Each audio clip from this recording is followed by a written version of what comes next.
était donc peu biso toye ba biso que Evelyne na kufite mais Evelyne na kufi on mona bodoye awa toye ko toute information to kuti mutazo le latte quartier union surtout mutaye biku tu te que Evelyne na kufi tandis que bato poto de bazo benga biso mais awa kutu ba yebite Sotokati ba pese ba biloko pona kolia toyeko yoka ke aza suna bomo ite akati motema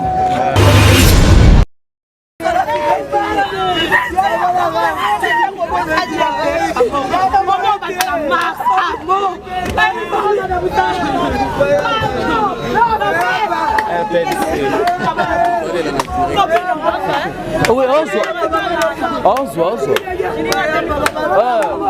On peut mettre la côte à l'émission à l'émission à temps pendant la maison ça les bisous faut y bander ce soir.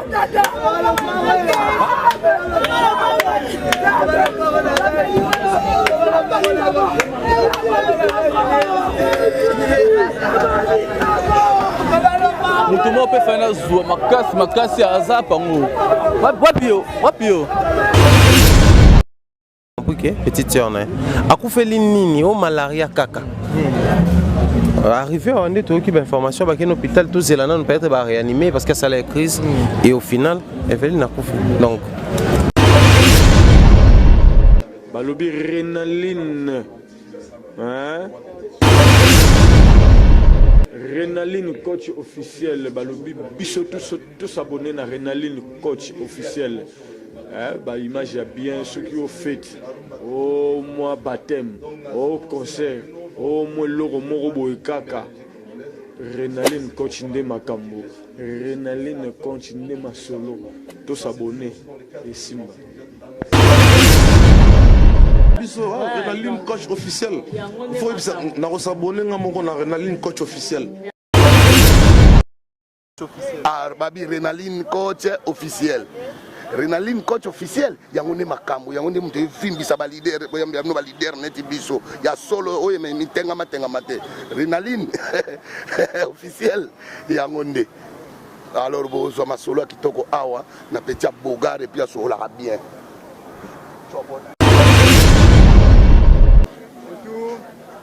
Voilà, chers amis internautes, bonsoir chez vous. Je pense qu'aujourd'hui, on n'a pas beaucoup à parler. On a perdu l'une des nôtres, c'est donc douloureuse. Je pense que Azali Moko Yaba Oyo Basal Rapena Moussala bien. Azali Moko Yaba Oyo Basal la fierté à média na biso et puis surtout il y a la chronique, comme je dirais chronique musicale. Azali Moko Pena Yaba Ndeko na biso ba investira pas mal. Nakata Moussala et aujourd'hui il nous a quittés. Dès ce soir, je pense que Azali Pena acte Moko tellement trop douloureux, on n'arrive pas vraiment à parler parce que perdre mutu oyo pour na biso azali fierté pe pour na bande on a biso basi parce que comme on a appelé dans ma polémique ya ba finge belé elle n'est pas trop dans ça mais aujourd'hui Dieu a repris son âme donc comme on dit toujours dans toutes sortes de circonstances to comme s'entend parce que maintenant azali nzakomba il ne mtape sa repris mtazoka et aujourd'hui notre sœur Evelyne Kamo Lopez maman Lopango communément appelée Atiki Biso suite à une maladie au Toromécampé pour le Karoye Bango. Aujourd'hui, dans sa parcelle familiale, on a habité ici, résidence n'a pas Moko Yango, soit Tezali, parcelle familiale na Bango. Mais Toromécampé, en réalité, qu'est-ce qui se passe réellement à Belaki ou pas? Maladie ni même tina liwabo parce que ezali ba acte moko oyo lelo donc on a moi ko se répéter trop. Donc 2020 oyo toy baté qu'est-ce qui ça nous apprend? Ça nous apprend quoi? Toy ba réalité nini? Donc, qu'est-ce qui se passe réellement? Et alors, restez branchés sur Renaline Cote officielle pour avoir des informations. En tout cas, les lots, non, l'ingapena au bas parce que pas ces ans on a monté, pas ces apena, pas ces aller. Alors, restez branchés là. On se retrouve tout juste après.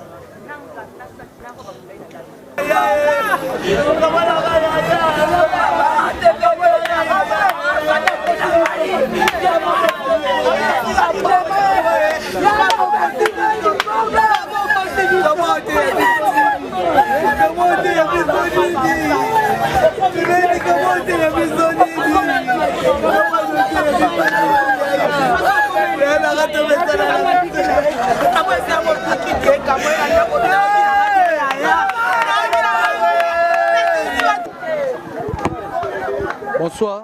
Bonsoir chef. Tomonio a yo zana pas Evelyne. Ngai naza dans un premier temps donc naza petit frère naé ya quartier quoi. Et petit frère moi naza qui aimait vraiment pas sœur nangai. Vu que j'étais vraiment aimé chez ma sœur. Yango Monique na bande ko sala kutu peinture. Bah quoi apprendre biso on a parlé que sœur a Koufi. Voilà, il y a quoi, il y a 40 minutes passées, parce que ça fait quoi? Ça va faire au moins une heure déjà depuis Toti mort, Koti Kaye. Oui, Toti Koti Kaye na mort. Toti Ngalema. Toti Ngalema, mais ah, bah tu vas le bagage, on va aussi kinoise. Bah ouais, bon, kinoise, on a son abing Ngalema, c'est parce que bah ça na bango kaka. Bakangama na bango mort Ngalema na mort ya kinoise, bah ça kaka place. Oui. Comment akufi na nzela bien comment akufi na nzela te biso to komi na ndako po biso mtobimisi corps na kati ya chambre alalaki na mbetu tozalaki mibali misatu ntango baapprendre biso yango nde toye toinsiste na kati tobimisi ye na mbetu alalaki totie na salon de façon po chambre ezalaki trop chaleureux totie na salon po bato nyonso mpe bazalaki libanda bazalaki mpe na besoin bamona corps ya sœur na bango yango tosalaki ne fusque de façon tobimisa yango na chambre totia yango na salon.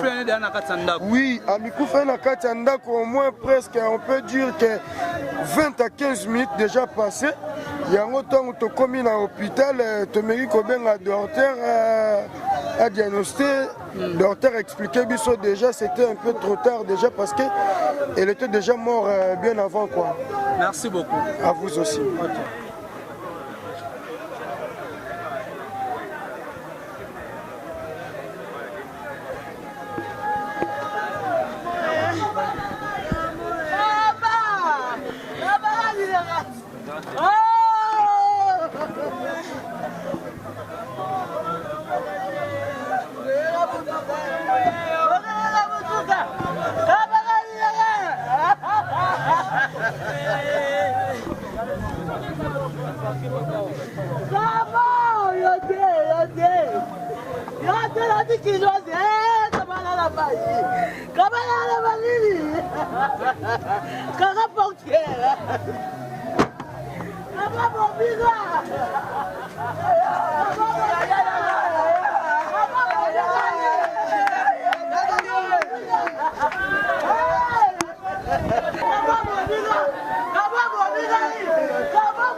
C'est bon?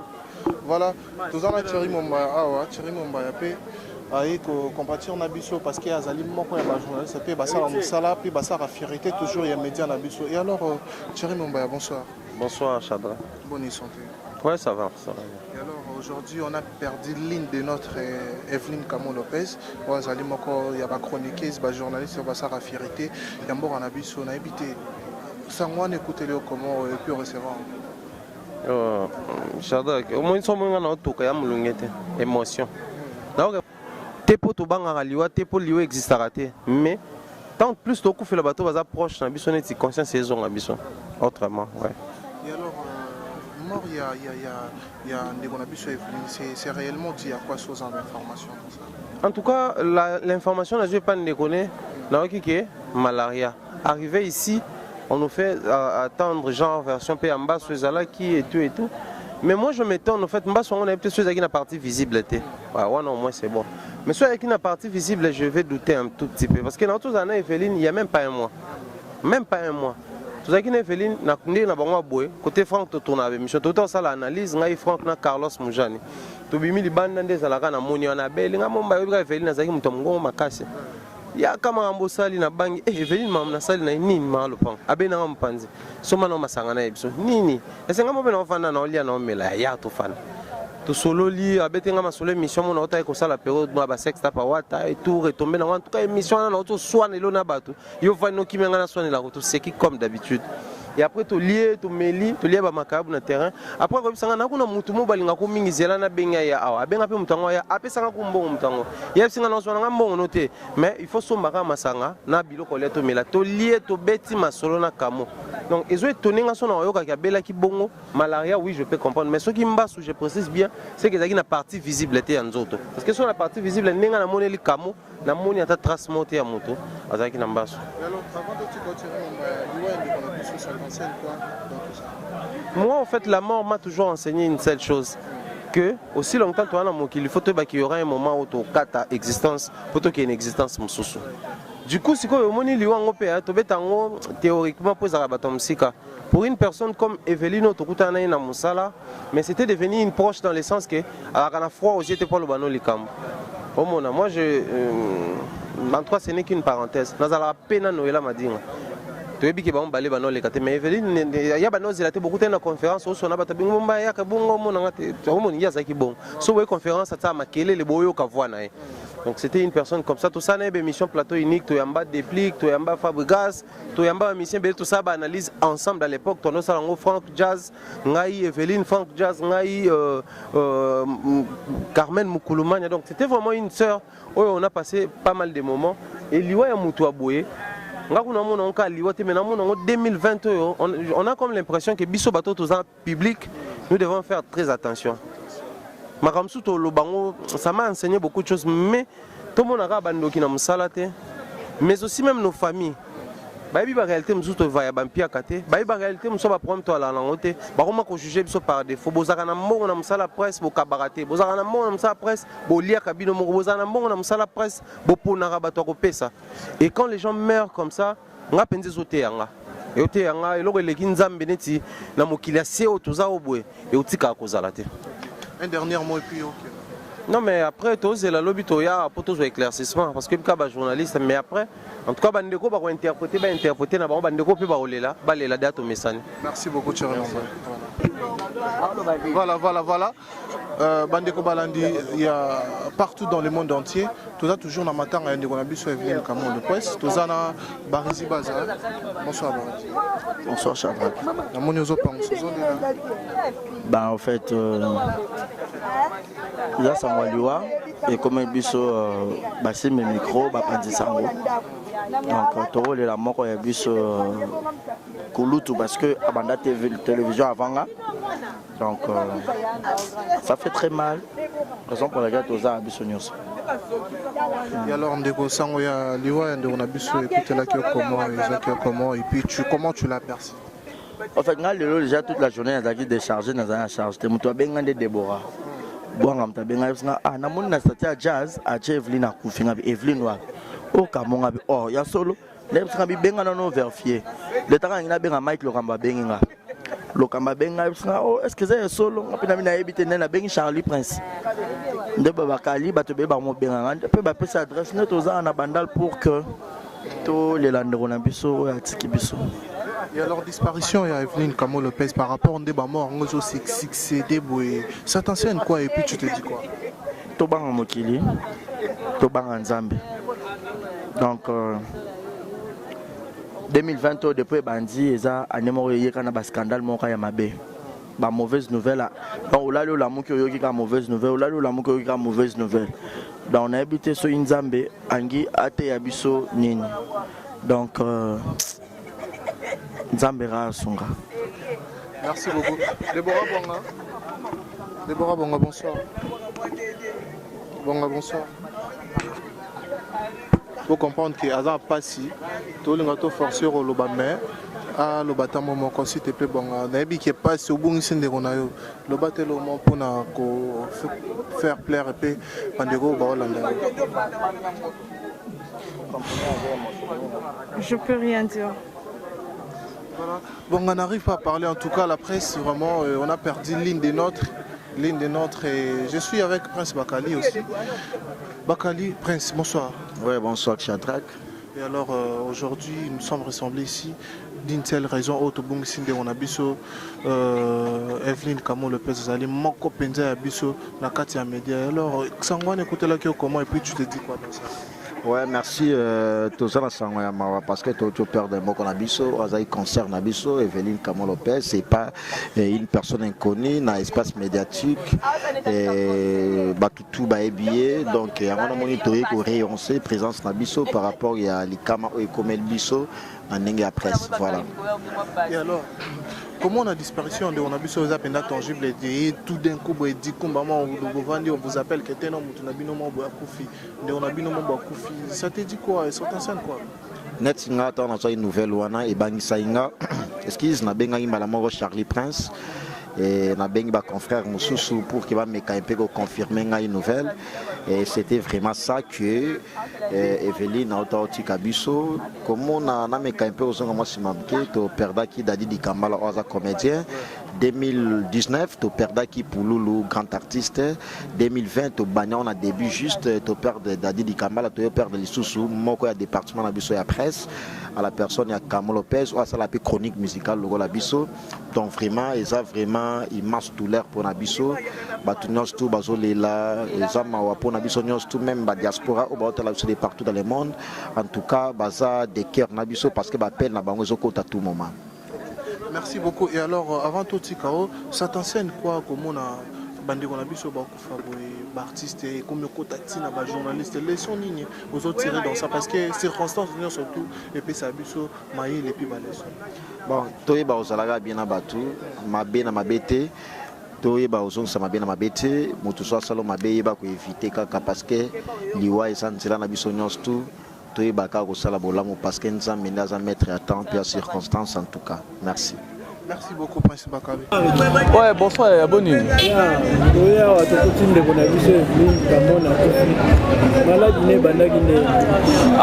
Bon, mon frère, en fait, exactement, en fait, il y avait Evelyne. Il y a maladie Evelyne. Tony Shondala. Et c'est Tony Shondala qui m'apprend que Evelyne a un ambassou. Bon, je me suis dit que dans la quartier, mon Evelyne, dans les canards, on a Evelyne. Et le retour, on s'est précipité dans Evelyne. Azaki n'a pas l'été, n'a coûté un parents. Parents m'avaient signé les cannes à soir. Et puis, on les gapé à soir, on a sisi, n'a coûté un aridi, l'icolo maintenant, ça va bien. Ok, d'accord, pas grave. Le bin on a qui ça l'émission, la sur ça l'émission, n'a zongi, là, retour, on a coûté un libosa Formule 1. Là, c'est maintenant on conduire, maintenant ça va. Ah, c'est conduire, maintenant ça va. Ah, et puis c'est un bongo. Et par après, les cas sur Mikolo, la monnaie Evelyne, t'en as les sous na touni. Donc, il dit, ça ne va pas à l'école. Mais c'est comme tous les deux Makolo. Donc, tous les deux Makolo, vraiment comme un type quota sexe. Et moi, j'ai parlé avec Evelyne comme ça. Moi, j'ai parlé avec Evelyne. En soi, le balangana va regret et belé. Nazo et belé ratiré la moutasse ridicule. Donc, ça la attention. Moussala autopona, oh, c'est le clavier makam. En fait, j'ai pas beaucoup de regrets. En fait, ça me fait très mal. Ça me fait très mal. Et bah, sous jour, à la conférence de presse, il y a Fabregas. Aya Zunga Tina parlé, na Ketina et na Karnaye, tu participé conférence, tu l'équipe quelque part, après tu lié et puis tu es au zone. En fait, ça me fait vraiment mal. Tu as la presse, nous bimba baza on a soir. C'est une fille bien, ça qui ko animé na ba blog, on a vu son nuance, il y a ba conférence. Mais ouais. On a vu ça bien. Evelyne. Elle a pas de rancune, n'a pas douté. Bon, moi personnellement, je ne sais pas. Non, le Moussala Oyo. Bon, moi personnellement, je ne sais pas. Moussala Oyo. Na bato babanda liboso na biso le otozo ya mutaso ma jet privé na Moussala azana été. Bon, matina niveau ko bomara muninga ko tela muninga mbasu muninga kinoko kufa. Donc en fait, ça fait vraiment mal. Donc yo morozo mona ka talara donc ça rien à dire quoi. Talara yo morozo mona quoi.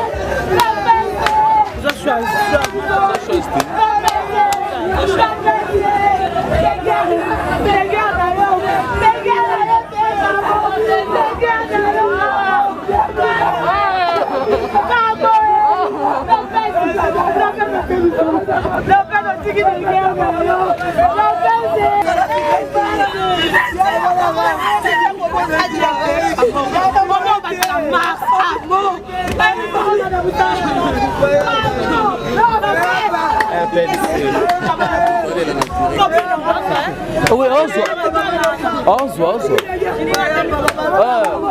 On va mettre la côte à l'émission, on a une émission à temps, dans la maison, c'est ça le bé. Les bisous, il faut y avoir bandé ce soir.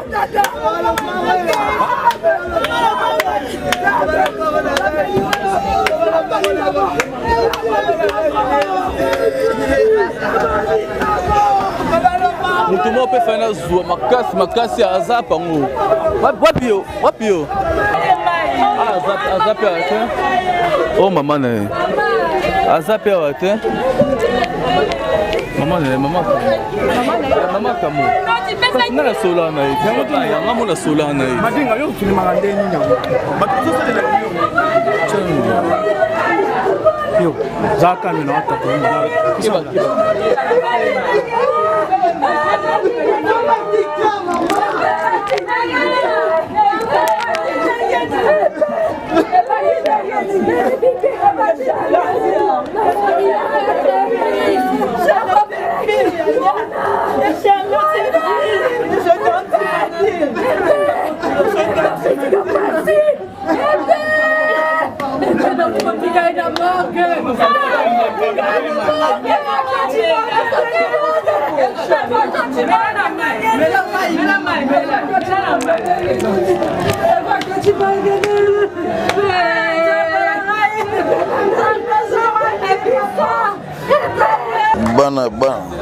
Hier, à l'opposé la question.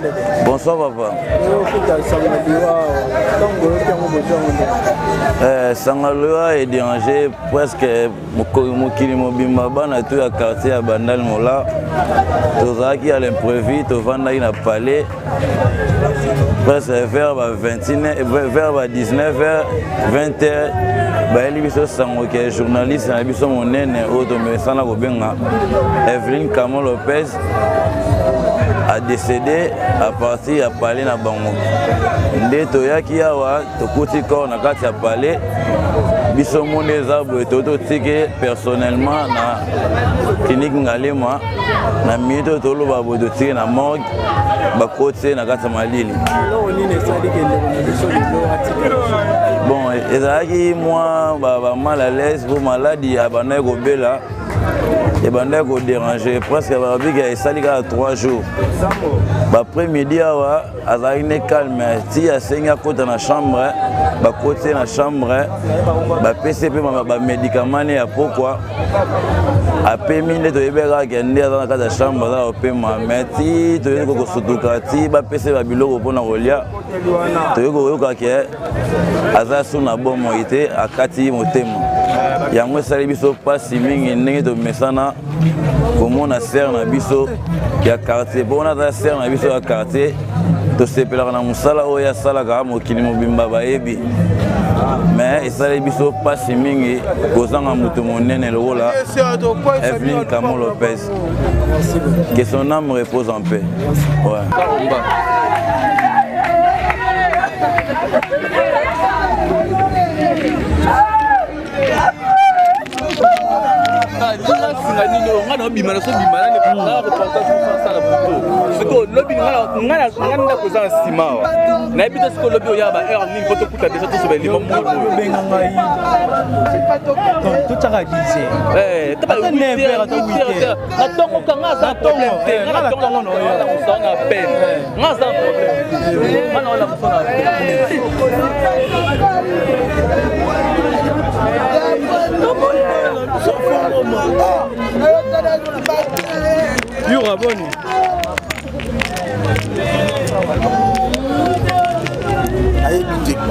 Donc éviter batusoko baolanda yo to éviter que non Evelyne a kufi la baolanda batuna masu yango ezaki juste côté nini ben nene toi mbaso ezaki na mupende mbaso na mupende donc Evelyne asali crise banda kala batu bayebi na bango te donc na ndango na bango akutu donc bayebi na bango te tinanga sala crise bayebi Evelyne asali crise ye mona ndako na bango abuta yebi na ete donc pe biso to ye bayebi biso que Evelyne a kufi te mais Evelyne a kufi omona bodoye awa toye kotuna information tokuti mutazolela te quartier nyonso tout mutayebi kutu te que Evelyne a kufi tandis que bato poto de bazo kobenga biso mais awa kutu bayebi te mutu moko ayebi na ete donc mutaide biso tos information oyo eza omba potongo mutaide biso tos information tokei morgue tokei mona binaki Evelyne akoti morgue voilà. Merci beaucoup.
Bonne santé.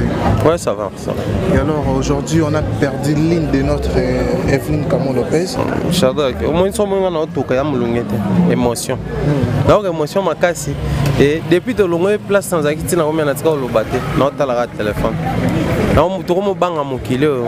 Compliqué. Tout le monde a cassé un tournage dans Cynthia et tout. On peut pas qu'il y ait un sapoté dans le Nanda. On a qui là-bas ça comme elle n'a aucun Evelyne a couffé. Parce qu'on a raison, Evelyne n'y a pas Camo. Bon, mais qui vous calculez, na zumba mon a composé numéro na bengi. Dans la bengi noki, mutoyambi, là c'est présenté. Abino na moni comme tirer mon bas. Même si nini, donc on est là. Oh yaya utukufa. J'avais compris que petite sœur na. Akufe nini, oh malaria kaka.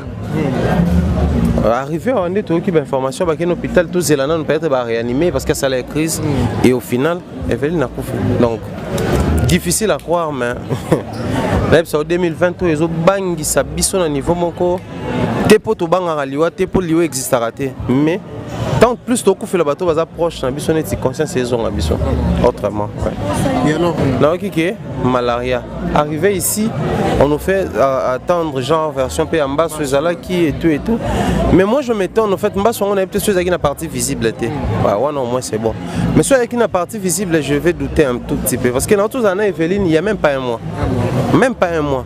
Tout ça qui est Evelyne, na bango boy côté Franck to tourna avec mission tout ça l'analyse ngai Franck na Carlos Mujani. To bimi li banda ndeza la kana moni ona beli nga momba yoka Evelyne nazaki muto mongo makasi.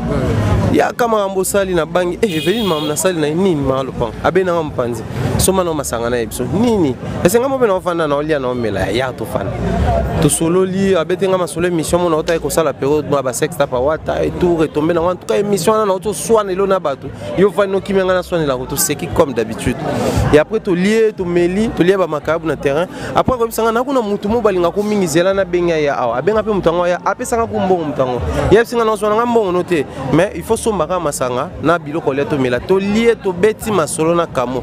Donc ils ont étonné nga sona yoka ka bela ki bongo malaria oui je peux comprendre mais ce qui m'basse je précise bien c'est que la partie visible était en zoto parce que sur la partie visible nenga na moneli kamo na moni ata trace monter à moto azaki na mbasso. Et alors avant de te retirer mon baya liwa de qu'on a vu sur ça t'enseigne quoi dans tout ça? Moi en fait la mort m'a toujours enseigné une seule chose que aussi longtemps toi na mokili il faut te qu'il y aura un moment où tu kata existence faut qu'il y ait une existence mususu. Du coup si ko moni liwa ngope to betango théoriquement pour ça bato musika pour une personne comme Evelyne Otokutana na musala mais c'était devenu une proche dans le sens que à la fois aussi était pas le bano likam. Au mona moi je en tout cas ce n'est qu'une parenthèse. Nous allons à peine Noël m'a dit. Tu es bien que bon balé bano les mais Evelyne il y a bano zilate beaucoup de conférences on a batabingo bomba ya kabungo mona ngate au mona ya saki bon. So une conférence à makele le boyo kavwa na. Donc c'était une personne comme ça tout ça n'est émission plateau unique to yamba déplique to yamba Fabregas to yamba émission tout ça ba analyse ensemble à l'époque to no salango Franck Jazz ngai Evelyne Franck Jazz ngai Carmen Moukoulumania. Donc c'était vraiment une sœur où on a passé pas mal de moments et liwa ya mutu aboye nga kuna mona onka liwa te mena mona en 2020 on a comme l'impression que biso bato tous en public nous devons faire très attention. Makamsu to lo bango ça m'a enseigné beaucoup de choses mais tout le monde a bandoki na musala te mais aussi même nos familles bayi ba réalité mzuto va ya bampia kate bayi ba réalité mso ba problème to ala na ngote ba koma ko juger biso par défaut bozaka na mbongo na musala presse bo kabarate bozaka na mbongo na musala presse bo lia kabino mo bozaka na mbongo na musala presse bo pona ka bato ko pesa et quand les gens meurent comme ça nga penzi zote yanga yote yanga eloko eleki nzambe neti na mokili ase o toza obwe e utika kozala te. Un dernier mot et puis ok.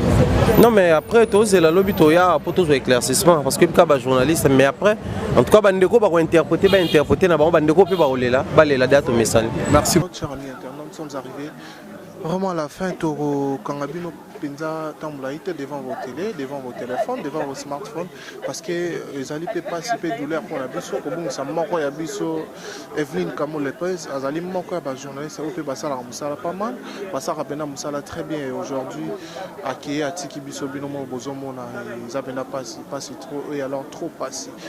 Merci à toutes les internautes qui nous ont suivis parce que vous avez belé on en a vu bien que tous en a mawa et puis c'est tellement trop douloureux et puis voilà.